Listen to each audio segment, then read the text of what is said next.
Moms and dads, I share the frustration with you when your child makes a mistake. But I have a question for you. Whose dream is it? Why does your son or daughter play? Are they playing for you? Or are they playing for themselves? What you need to remember, this is what I found from best practices and from my experience. The players that are able to get to the next level, so say for example, an MLS academy or an international academy, Division I college or beyond, are players that are self-sufficient and self-starters. They do not rely on mom and dad. They do not. Because do you think, for example, an MLS academy, which is 100% free, by the way, in like 90% cases. So like I live in Orlando City Academy for all age groups, the official academy, by the way, and I'm talking about franchises because there's like 15 of those.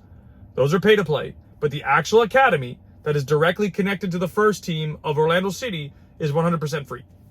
Now, do you think they want players that rely on mom and dad to solve all their problems? Because mom and dad can't go watch training. Mom and dad drop the child off in the parking lot and they walk in.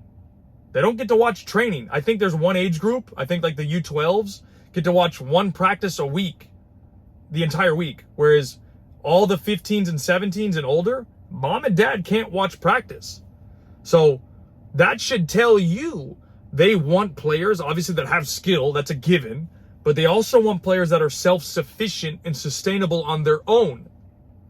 They want to have players that can deal with the environment that they're in.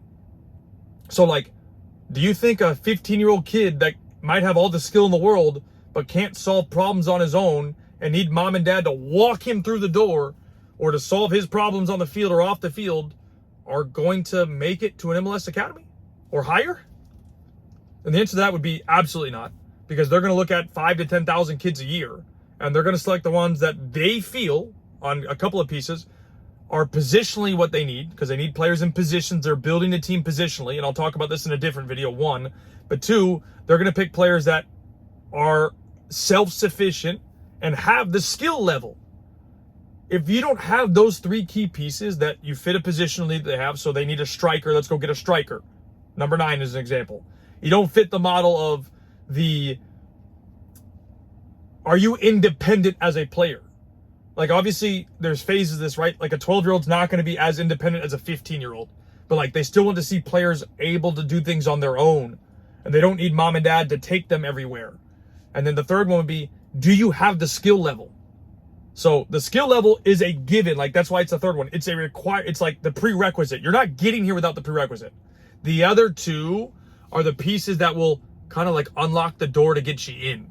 So you need to have the skill level. You don't have that, you'll never even be looked at, one. Two, the other sides are mentally, can you handle it? And this goes with the second point. Can you deal with the environment and thrive in it? Do you need mom and dad to walk you through the door the entire time? And that's why I asked you the question, whose dream is it? Mom and dad. If it's your dream, you're living through your son or your daughter. If it's your child's dream, let your child go for the dream. Can you help guide them and support them? Yes. But please don't be this parent that I see all the time and they're constantly screaming at kids and other people's kids, by the way, which I never recommend doing.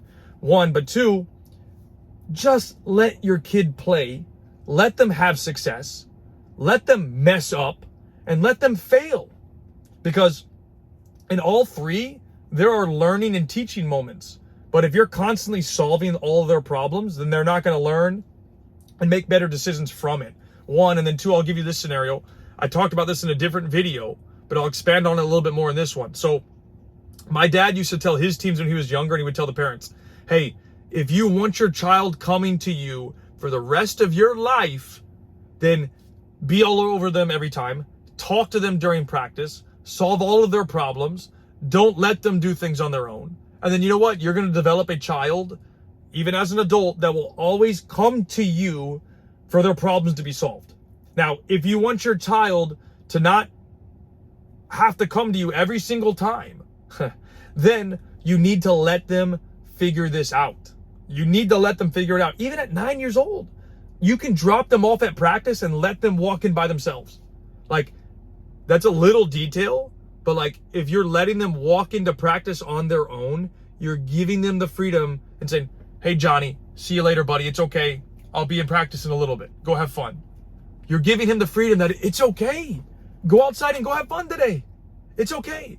But if you have to sit there, you know, okay, Johnny, I'm gonna hold your water I'm gonna carry your bag, and we're gonna walk you across to the field, then you're not giving the kid the freedom. You're not giving your son, your daughter, little Johnny, the chance to grow up and mature. You're guiding their hand through the door, and they're always gonna come to you for the rest of their lives. Because you gotta remember, like, at the end of the day, like, I know I'm not a dad yet, but this is what I've seen from best practice. The players that make it are the ones that are self-sufficient. They do not need mom and dad to take them to practice, to walk them into practice, to carry their water bottle, to carry their soccer bag, to carry their balls or their cleats. They need to have the responsibility. And the ones that are successful have that responsibility. So please keep that in the back of your mind. If you think this video is of value to you, please share it with somebody, because I think this information, this framework material is extremely important. And I'll see you guys.